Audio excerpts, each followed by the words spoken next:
All right, Norm, you ready? Yeah. Okay. All right, good morning, everybody. Morning. I'd like to welcome you to class this morning. If you look, you have notes in front of you for lesson 113, titled The Dispensational-Covenantal Rift. And some interesting things that we have to cover.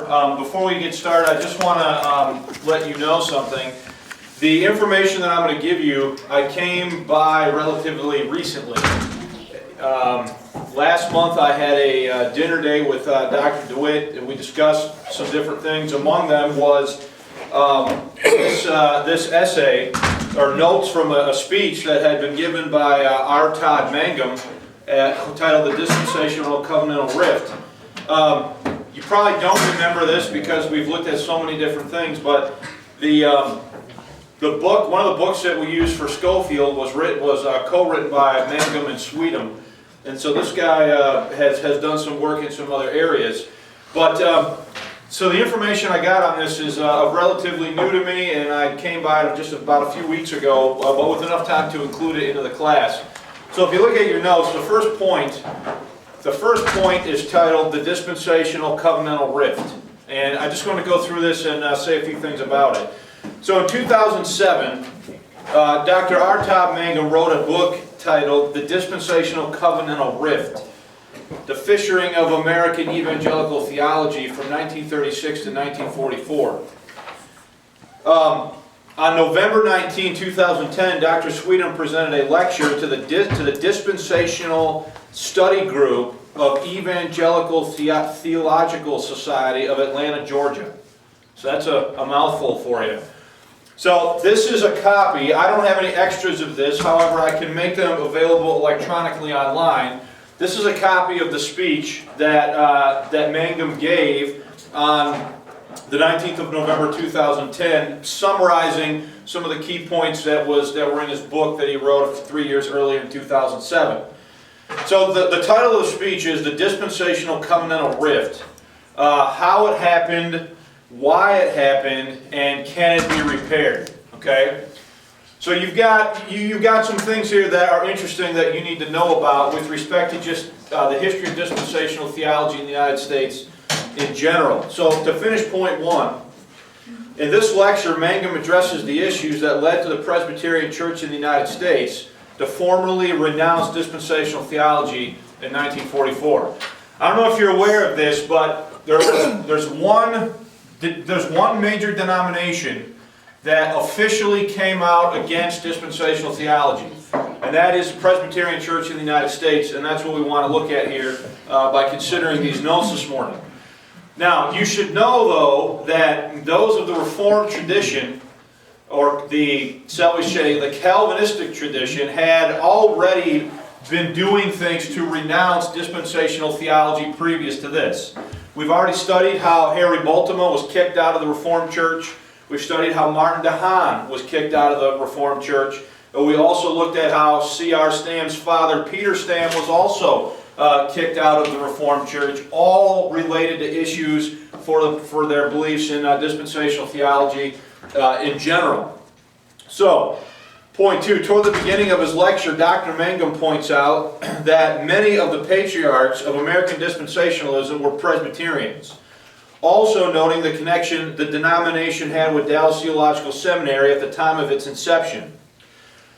James H. Brooks, C.I. Schofield, Louis Sperry Chafer, Everett Harrison, Roy Aldrich, John F. Wolford, J. Dwight Pentecost, and S. Lewis Johnson. In fact, Dallas Theological Seminary, the capital of dispensational theology, was originally conceived as largely a Presbyterian school, though officially was always interdenominational. When Dallas Theological Seminary was founded in 1924, and throughout its early years, Presbyterian students and faculty were predominant. So, just before I get too far ahead of myself, look at the next point. Mangum quotes the work of John Hanna, the author of An Uncommon Union, Dallas Theological Seminary and American Evangelicalism, and the seminary's Christian or church historian to prove this point. Quote, "While the seminary was officially non-denominational, the majority of its faculty in the 1920s, the general focus of its teaching, and many of the students were Presbyterian. Speaking of the faculty, Chafer noted in 1925 that they were almost wholly drawn from Southern and Northern Presbyterian churches.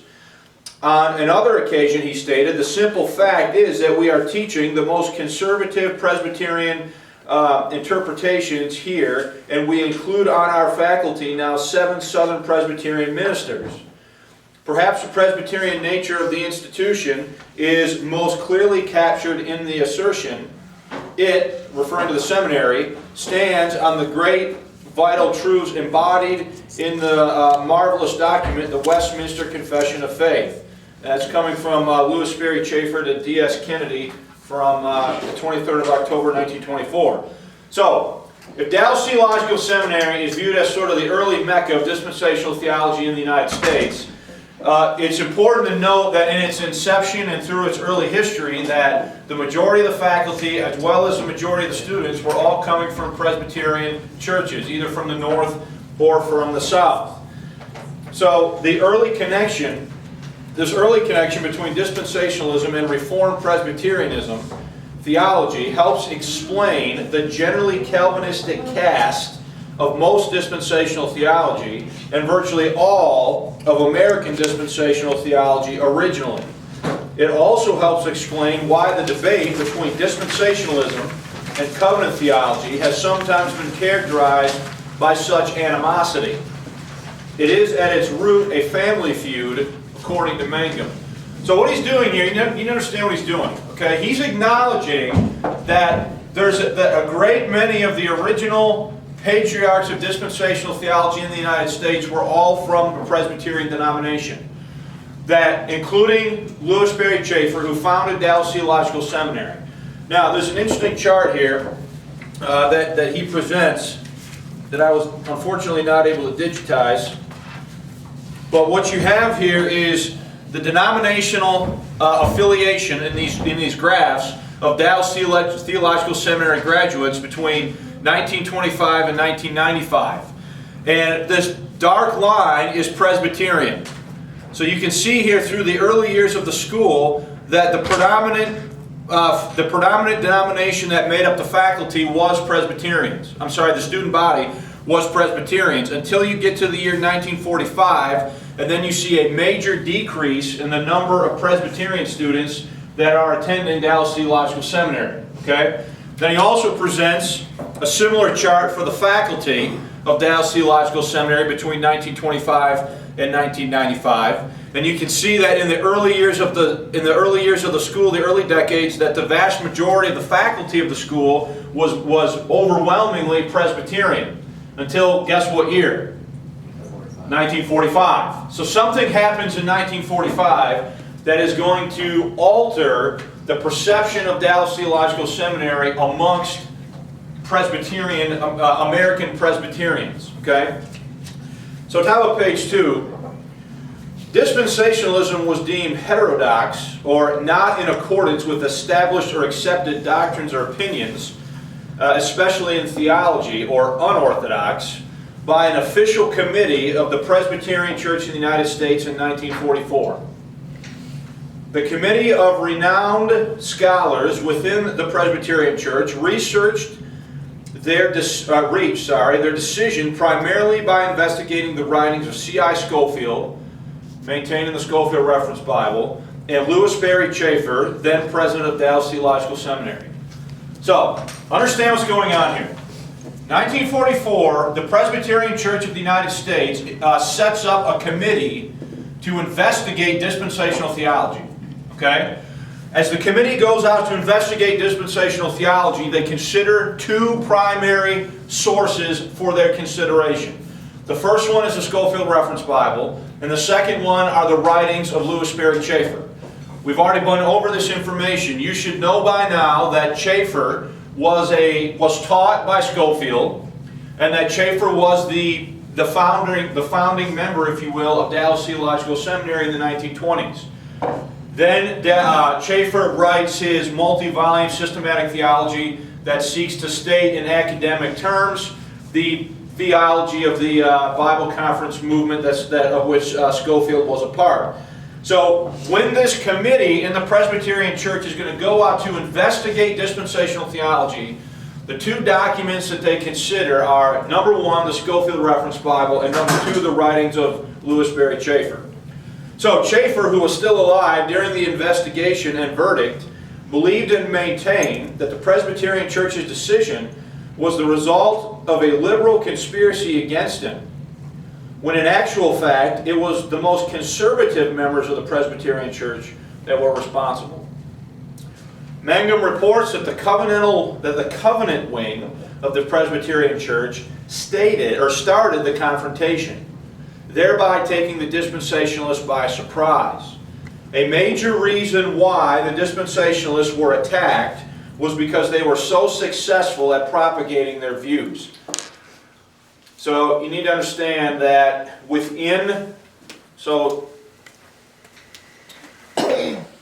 just going to abbreviate this. Within the Presbyterian Church, there are basically two factions. One of them is dispensational, the other one is covenantal. Okay? Because of the success of Dallas Theological Seminary, the popularity of the Scofield Reference Bible, the activities of Lewis Berry Chafer, dispensationalism, as we've already gone over and already studied, was increasing in popularity. Okay? The covenantal wing of the Presbyterian Church did not like this. And so what they do is they order this official investigation into the matter. Now there's some other things here that we got to look at, but that's a summary of what's going on here. So if you look at the indented bullet point, quoting now from the speech, by 1930 the Scofield Reference Bible had achieved 1 million sales. The first ever Oxford University Press publication to do so. I find that to be amazing. The first Oxford University Press book to reach 1 million in sales was the Scofield Reference Bible. Okay? A little known fact is that it was largely sale of the Scofield Reference Bible that enabled the prestigious Oxford University Press to survive the Great Depression. So without the sale and publication of the SRB, it's very likely that they may have folded during the Great Depression. That's how popular and how many of these they were selling. That notwithstanding, many scholars at the time were galled that the prestigious Oxford Press would stoop to lend its credibility to a work they regarded as less than credible at best. So, the hoity-toity academic elites are looking down their noses at Oxford Press for even daring to publish something such as the Scofield Reference Bible, because they viewed it as beneath them and theologically suspect and not in line with the Westminster Confession of Faith and that sort of thing.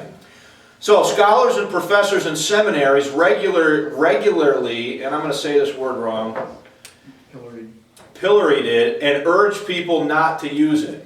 So if you were going to a theological seminary, institution of higher learning during the 30s, early 40s, you would have gotten nothing but that they were running down routinely the Scofield Reference Bible amongst the academic elites within these denominational schools as being ridiculous and not of any value and not scholarly and all that sort of thing. But like a blockbuster movie whose ticket sales continued to climb, however much the critics skewered it, the Scofield Reference Bible continued to be bought, used, and cherished by ordinary church folks across denominational, racial, and class divides all over the United States, Canada, and Great Britain. Many an average pastor or Sunday school teacher found the notes and cross-reference helps of the Scofield Reference Bible a true godsend. Folks, this just leads me to point out once again the disconnect that often exists between the academic elites and the ivory towers and the everyday average Christian going to church-going Christian, who's going about his daily life the way we all do, going to work, having to take care of things. One of the things that the Scofield Reference Bible provided was a collection of information in a single volume that would have cost hundreds, if not thousands of dollars to amass if you had to go buy all the books individually that were used to produce it. But we've gone over all that stuff already. So according to Dr. Mangum, financial pressures caused by general trends within fundamentalism may have raised tensions between Dallas and the denomination. Dallas was founded in the mid-1920s with the goal of training preachers, teachers, professional clergy, and lay leaders in theology and ministry approach of the Bible Conference movement. This was the movement from which the Scofield Reference Bible and Scofield and Schaeffer themselves had come. These schools likewise found a market of students and began drawing conservative, evangelical, and fundamentalist students from numerous denominations. At Dallas Seminary, primarily from Presbyterian denominations. This was right at the time when the denominational schools were suffering great financial hardship. It was not long before denominational leaders began to notice that schools with, quote, dispensational ideas were draining people and resources from their own denominational works. So guess what that means? Time to do what? Time to attack them, time to criticize them. All right? So, any questions so far? I'm kind of flying through these so far. Any questions about any of this background information? All right, top of page 3. The defining moment in which covenant theologians came in force against dispensationalism was in 1936. This was the year in which the new, quote, pure Northern Presbyterian denomination was formed under the title Orthodox Presbyterian Church. Now, I did not want to get into all the nitty-gritty of Presbyterian history, okay? But there were disputes between modernists and fundamentalists and so on that we've already seen within the Presbyterian Church, and some broke off and began this new Presbyterian Church called the Orthodox Presbyterian Church. Up to that point, conservatives in the Northern Presbyterian Church, frankly, were willing to tolerate a lot. It was once they separated that they became more insistent on a narrow set of doctrinal convictions and became more intolerant of differences. Shortly after the Orthodox Presbyterian Church had been formed in 1936, a dispute over dispensational premillennialism erupted. It all began with the publication of 3 sets of articles, all written by Westminster Seminary professors, all from the perspective of traditionalist Presbyterianism. All 3 argued that the establishing of a true Presbyterian church meant repudiating any intrusion of anti-reform teachings, specifically Arminian and dispensationalist teachings, which were too commonly found in the general evangelical fundamentalist movement. Taking up a different aspect of this one central thesis, each article sought one common objective: to establish a truly reformed, truly Presbyterian identity over and against a less vigilant one. So, Westminster Theological Seminary starts to come out and say, dispensational theology is against what? It's against the Westminster Confession of Faith. And therefore, it is not a truly reformed, it is not reformed enough, it is not true Presbyterianism for any Presbyterian to be adopting or holding dispensational beliefs within the denomination. Now, does everybody understand what's going on here? Okay? So where this is all leading to is ultimately an official action on the part of the Presbyterian Church in the United States to speak out or come out against dispensationalism.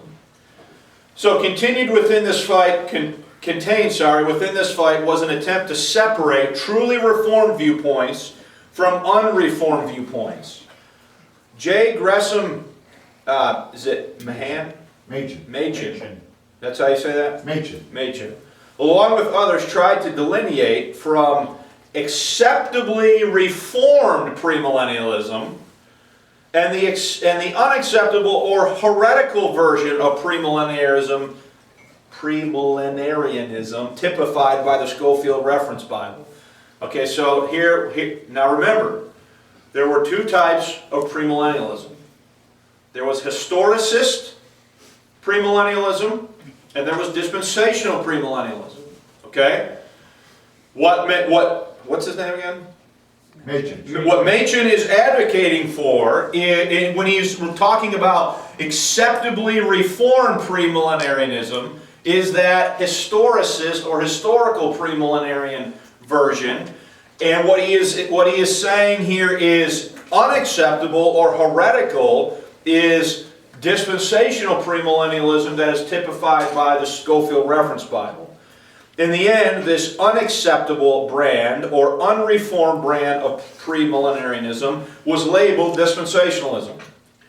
Tensions mounted within the Orthodox Presbyterian Church between the amillennialists and premillennialists until June of 1937, when several Presbyterian premillennialists split. So here's our secondary split from the OPC to form the BPC. So they're offshooting, fostered the impression among the, quote, truly reformed that the only way to maintain premillennialism was to redefine the Westminster Confession to accommodate the view, thereby creating a splinter group. Now, all right, so let me just try to, so we start off with this group here, okay? Breaking off from this group is the OPC, the Orthodox Presbyterian Church. These guys have a disagreement in their midst between historical premillenarianism and dispensational premillenarianism. Okay? These guys eventually are going to break off from that group and are going to form the BPC, or yet another church. Okay, another denomination, another splinter group of the Presbyterians. So what happens then is these guys adopting a more dispensational premillennial view are viewed then as leaving or abandoning the Westminster Confession of Faith, and the only way they could form this new group is to abandon the formative document of the Presbyterian Church, which was the Westminster Confession of Faith. So these guys are going to be ultimately labeled what? Heretics within the Presbyterian Church, because they are adopting which version of premillennialism?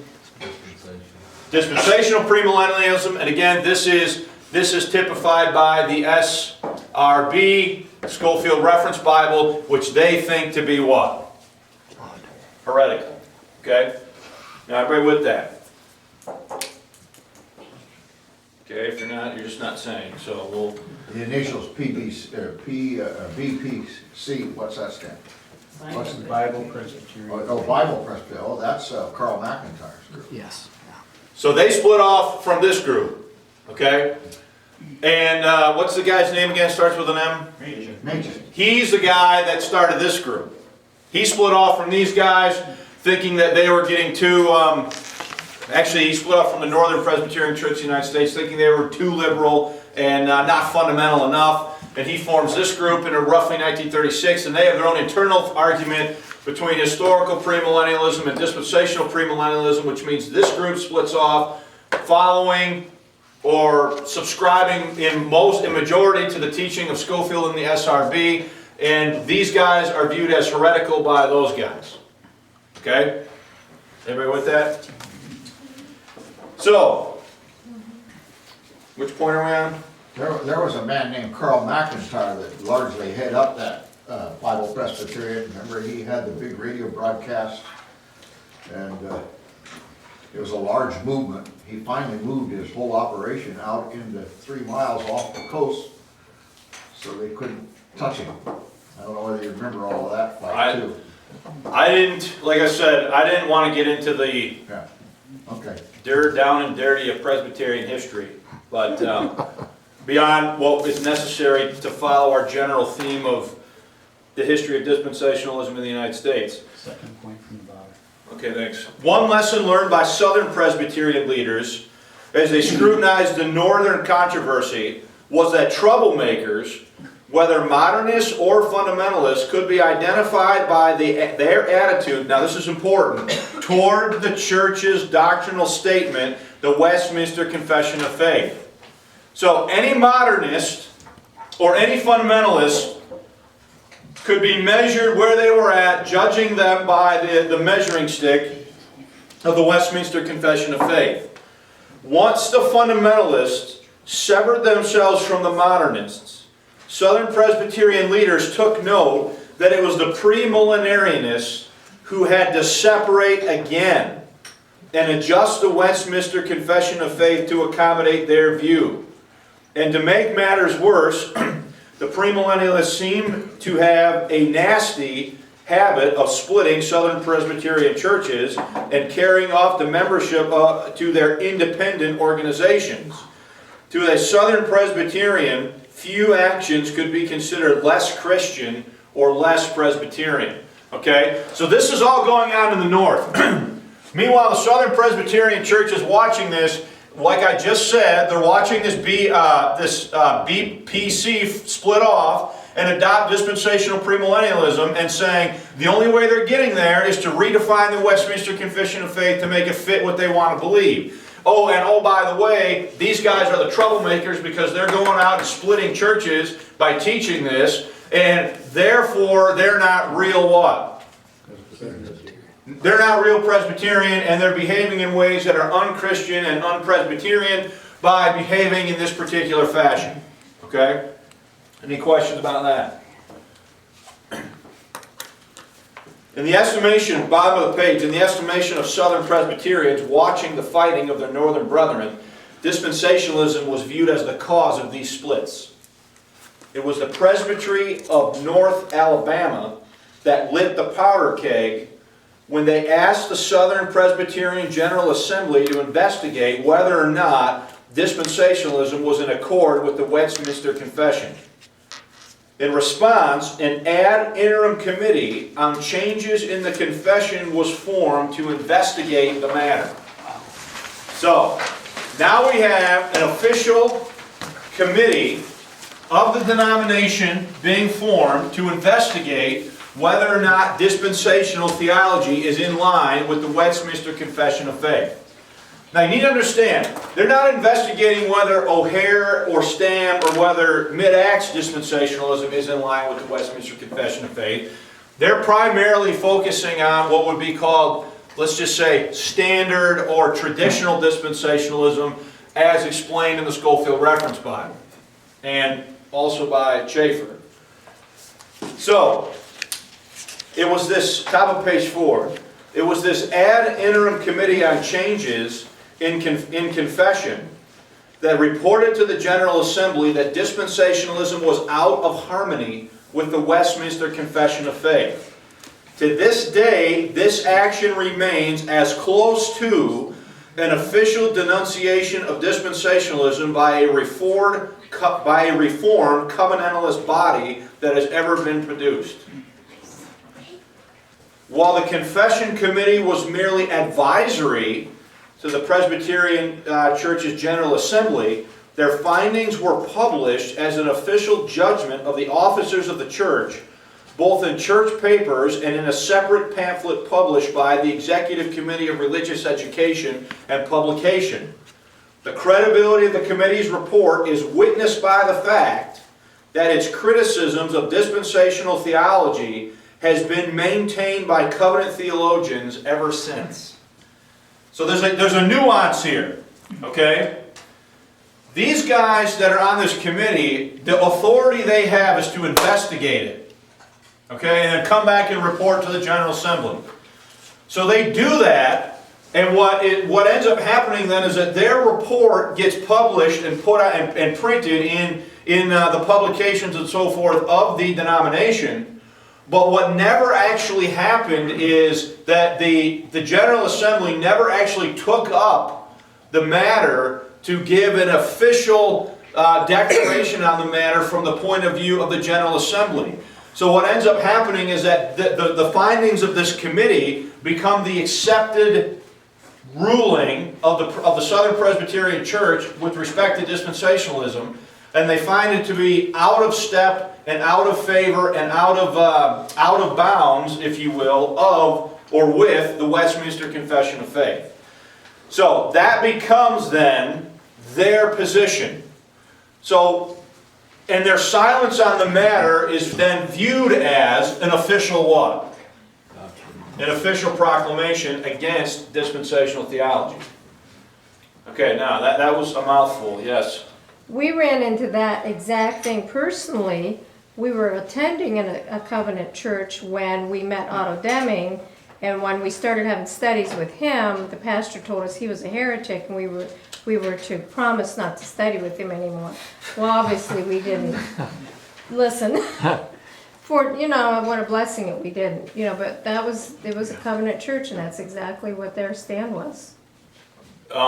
Before my father became the pastor of Bryan Grace Church in Genoa City, Wisconsin, there was a family in that church who had raised their son, sitting under different Grace pastors, Dick Ware, Ted Fellows, other people that had been in the church there in Wisconsin, and they went there the entire time up through when he graduated high school and went on to college. Well, he went on to college and went to Bob Jones University.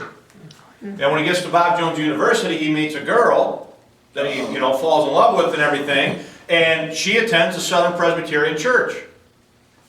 Well, lo and behold, it's not long before he's coming home and telling Dad how everything that he learned growing up is heresy, and quoting and referring to the findings of the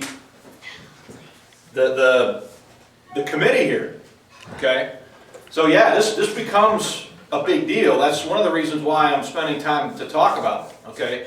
Because this is the closest that an official denominational body has ever come on a church ruling regarding dispensational theology. Okay? And you have to understand it in a nuanced sense, because the General Assembly actually never voted on it, but they published the findings of the committee, which then became viewed as their what? Their stance. Okay? Any other thoughts on that before we move on? Craig, you look like you want to... I just think it's kind of funny that they don't really give much thought into if it's in harmony with the Bible or not. They're all worried about this Westminster Confession of Faith, and that's kind of a fundamental problem, I would think. The Calvinistic tradition is definitely very creedal in their approach.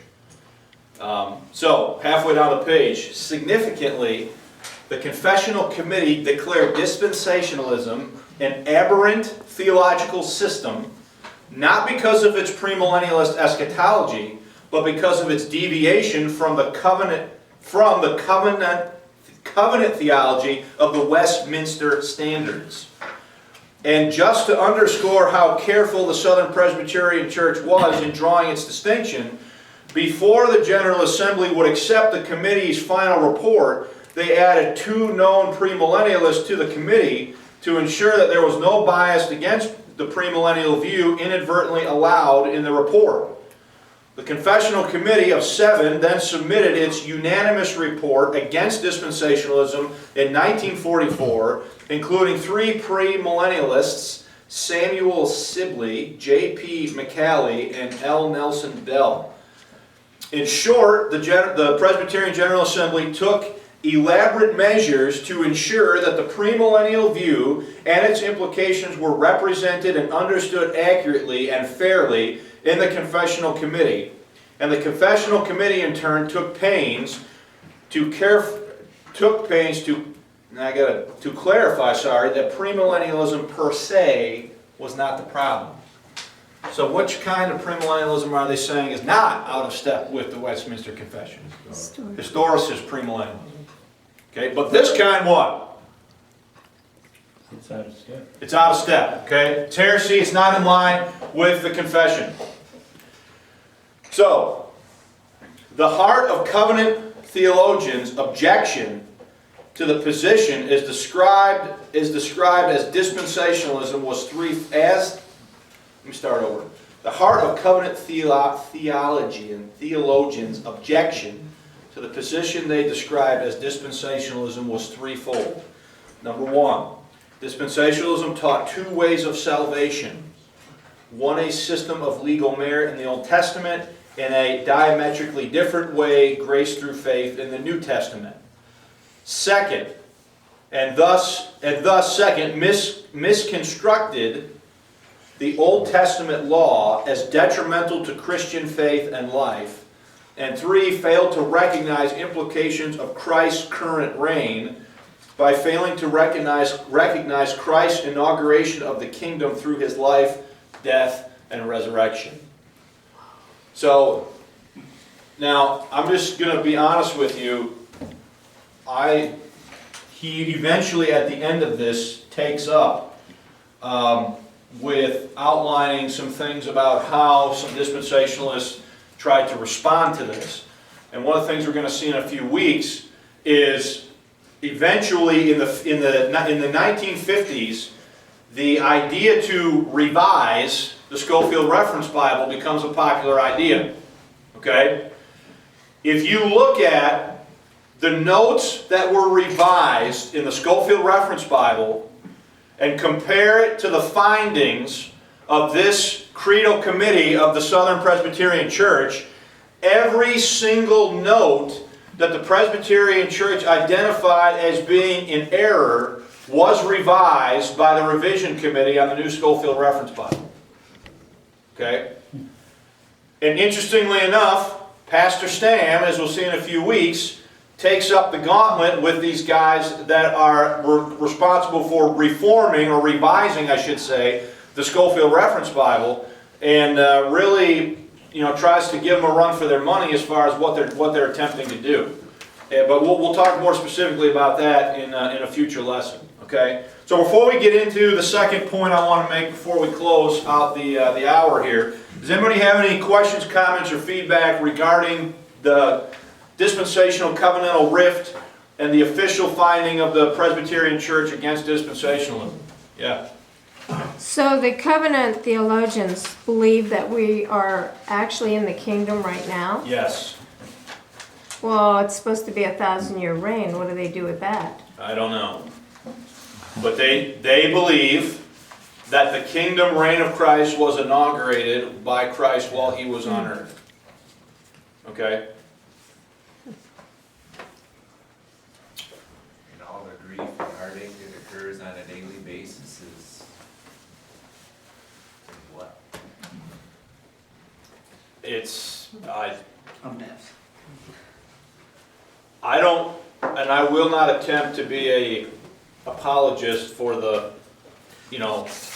for this type of historicist premillennialism.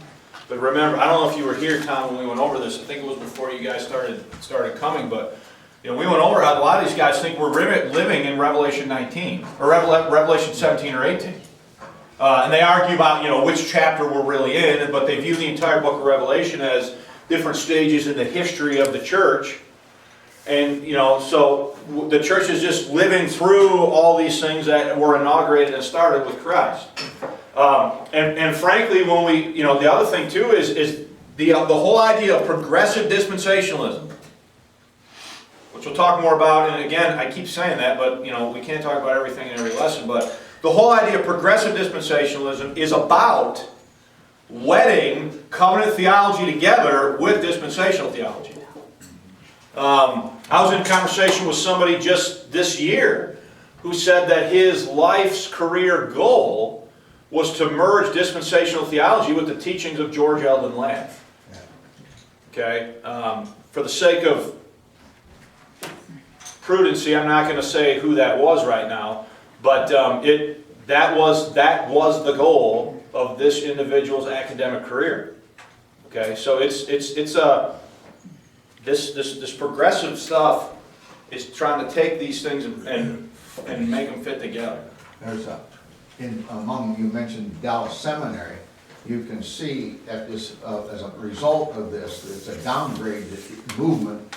Dallas Seminary today basically does not stand behind dispensationalism at all. In fact, their last president publicly, who's the guy? He's the big radio. Swindle publicly has announced that he won't abide by it. And I don't think it's being taught at all there. And so men like Walworth and Schaefer, they would be having fits right now if they were still alive. But I think it's a downgrade thing that you see. And once it starts, it's hard to stop it. Yeah. And so now in hindsight, these charts I think make a little bit more sense. Yeah. So why are Presbyterians falling out of the student body and the faculty of Dallas Theological Seminary in 1945? Because in 1944, there was an official church ruling against dispensational theology. So if you were to remain a good Presbyterian, you wouldn't go where? You wouldn't go to Dallas Theological Seminary where they're teaching dispensational theology. Okay? All right, any other comments about that before we get into the second point? So before we leave the 1940s, I thought it would be good to just sort of list out. We don't have time to discuss every single one of these controversies in all their detail, but I just wanted you to be aware of some of the other issues that were going on. So controversy continues. C.R. Stam's The Controversy chronicles the ongoing controversy faced by members of the Grace Movement throughout the 1940s and into the 1950s. It is not our intention to rehash here the totality of these controversies when they are outlined in Pastor Stam's book. Our purpose is just to summarize some of them to round out our summary of the 1940s. Page numbers have been provided for those interested in reading more about each controversy. 1944, August 4, John R. Rice from Wheaton, Illinois, an editor of Sword of the Lord periodical, openly attacks the hyper-dispensationalism of O'Hare and Stam. And at the top of the next page, as a subpoint to that, disputes with John R. Rice continued into the 1950s. O'Hare's The Dispensationalism of Dr. E.W. Bullinger, Dr. C.I. Schofield, and Dr. John R. Rice answer to Rice's answer is evidence of this fact. That booklet is not written till 1953-54. So the disagreements with John R. Rice can expand or extend out beyond the 40s and into the 50s. 1945, Herman Brolin, is that right? Pastor of Hawthorne Gospel Church, a man Stam knew since his childhood, tried to rescue a group of believers from heresy by giving them a copy of O'Harism. 1946, January, Dr. Keith L. Brooks, editor of Prophecy Monthly, runs an article misrepresenting both the Berean Searchlight and Stam. Quote, that we are the exponents of the Bullinger extreme dispensational ideas. And second, that we teach that the Lord's Supper is not for this age. Third, that we teach that church truth is to be found only in the prison epistles of Paul. Four, that we teach that miracles are confined to Peter's ministry as distinct from Paul's. And five, that we teach the Great Commission is Jewish. So if you want it, so Stam in the Controversy explains all these things and lays them out. 1947, January, O'Hare writes a long-winded title called Some Comments on Recent Magazine Articles by Dr. William Pettingill, Dr. Oliver Bushwell, and Dr. F. Williams and Reverend James R. Graham concerning water baptism. As the title suggests, this booklet addresses the ongoing struggle between the Grace Movement. We need to take out that second ongoing struggle there, Sylvia.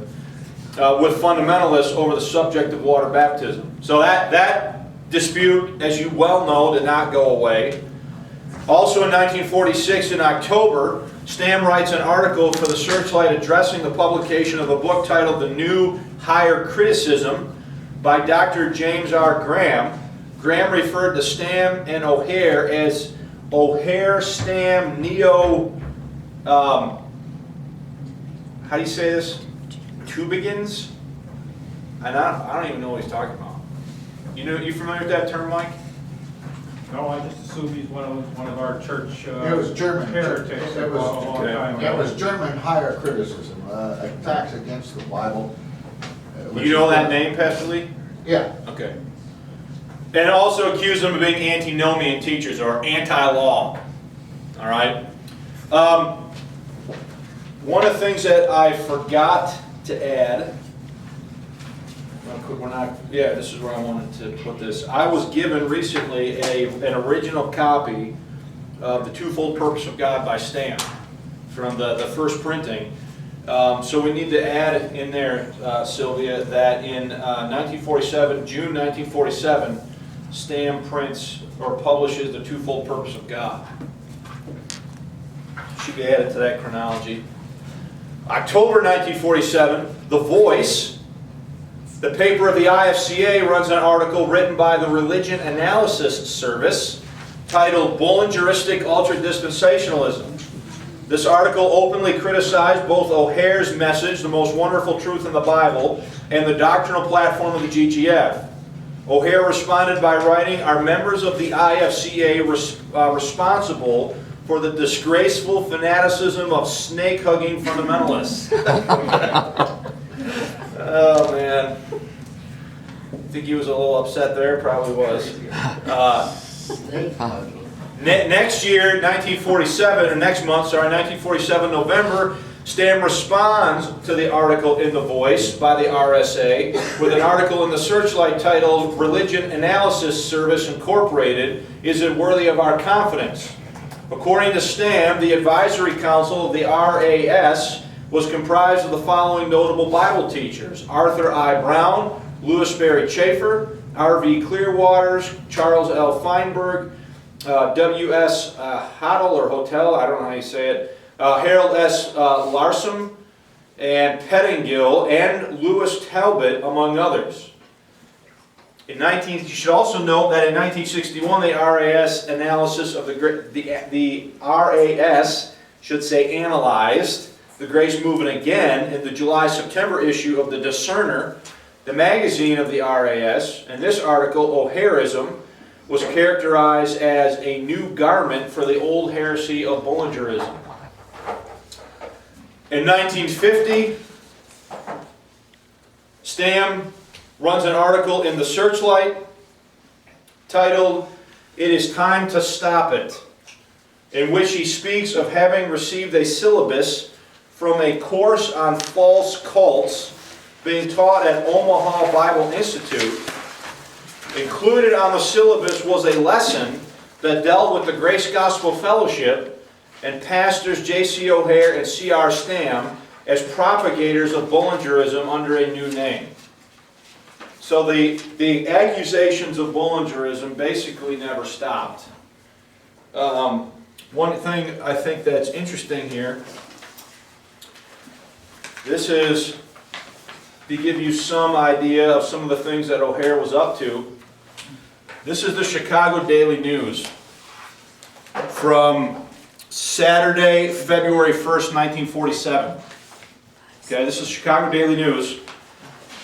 He took out an entire back page, full page advertisement titled, "Neither the UN nor religion can bring peace to this troubled world. Pray for the peace of Jerusalem." And then he's got, as you can see, a lengthy article here that he paid to print on the back page of the Chicago newspaper. And at the bottom, at the very bottom, it says North Shore Church, gives the address, it gives the radio broadcast, and then it says send for the free booklet, The Prince of Peace is coming. And then he says look forward to our next full page Bible message. So he was doing this with regular frequency, taking out this type of advertisement in the Chicago paper and running messages like this in printed form. And it wasn't just in the Chicago Daily News. It was in the other papers that were being circulated in the city at that time. So just another example of the type of things that these men were doing to try to get the message to get the message of grace out there for people to understand. So any questions or comments about any of that?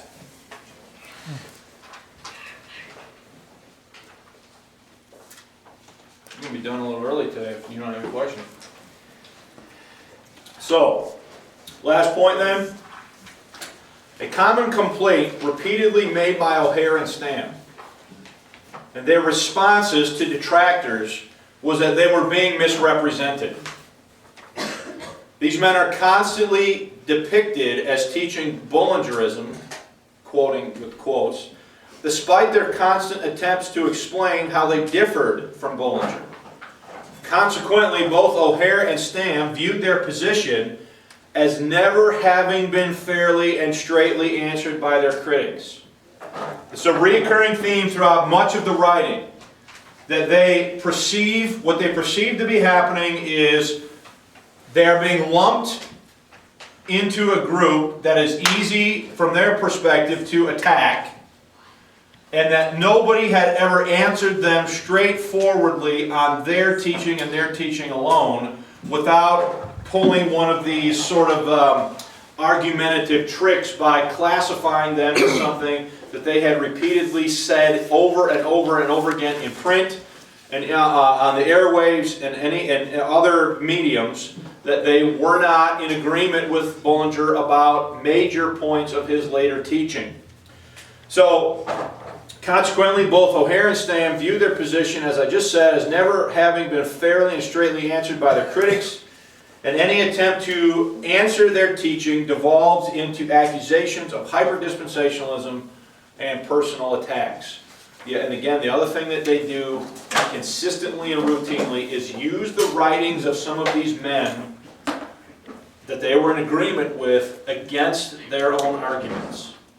So, for example, some of the stuff Gabeline wrote in his commentary on Matthew about how Matthew 28 is not for the church. They'll say in their writings, listen, if we're being accused of being heretics and Bullingerites for saying that Matthew 28 is not our commission, why isn't Gabeline? And so they're looking at what they perceive to be fundamental inconsistencies and unfairnesses in how things are being done as sort of indicative of the greater arguments that were going on at the time. All right, so does anybody have any questions or comments about any of this material? We've covered now, I'm considering us of having covered now up through 1940. So we're gonna have a lesson next week looking at the major events of the 50s. And then as we get into the 60s is when we're going to look at, begin looking at the debates and the arguments within the grace movement that I've been sort of building up to or alluding to over the last couple studies. Okay? So, any questions, comments, anything for the good of the order here? If there isn't, we'll be dismissed about 8 minutes early, which never happens. So, Norm? I do have one question. If all these people were trying to put down, you know, Stamm and O'Hare, couldn't they pick up the readings of Bullinger and the writings of Bullinger and the writings of Stamm and O'Hare and actually compare them instead of just accuse them? I don't understand, you know, how they're doing it. And I'm sort of curious too, you know, Chafer being an Acts 2 person, how did he handle the Presbyterian Church trying to shut him down? Well, he was upset about it. He viewed it as, and I'm going to make this reading available online, this reading about the Dispensational-Covenantal rift by Mangum, but he was very troubled by it and was not happy about it, and viewed it as a personal attack against himself. And he viewed it as, and this is Mangum's insight, he viewed it as a liberal attack within the movement, within the Presbyterian Church against himself. Well, what Mangum points out is no, it wasn't the liberals within the Presbyterian Church that were attacking him. It was the ultra super confessional conservatives that didn't like this dispensational premillennialism sowing seeds of division and all this stuff within the Presbyterian Church. So he was definitely offended by it, I think. Lee? I think it would be interesting whether you're going there or not as you finish this series out, to show some of the distinctive trends within our modern, right now, 2013 trends in the grace movement. Well, I'm going to do that. I think that's very important because there are obviously some very serious changes being taken place. One of my friends sat right in my office not long ago and said, he said, we're going to go back to baptizing. He says, it's not because it's what do you call it? He called it a historical. Has historical significance. And so that's actually being promoted today. Yeah, when we get to the end, I'm going to talk about some trends and sort of lessons that we should gather from this whole 4 years of what we've been doing. Fred? Yeah, just an observation. A lot of times you hear people talk about being involved in kingdom work and stuff like that. Is that speech of the historical movement, you think? I mean, of the historical premillennialist movement? They think the kingdom is already in place, so they... I would So say. anything that we're doing in the Lord's work today is called kingdom work? I would say them and anybody that is post-millennial thinking that it's us that ushers in the kingdom age would also, use that sort of terminology, Yeah. in their conversation, or in the way they describe things, and what they're doing. Okay, well, I appreciate your attention. Next Sunday, we will traverse into the 50s, look at some things, including the death of O'Hare, as well as some other things about new controversies and things that you should be aware of from the 50s. So I appreciate your attention. We'll see you next week.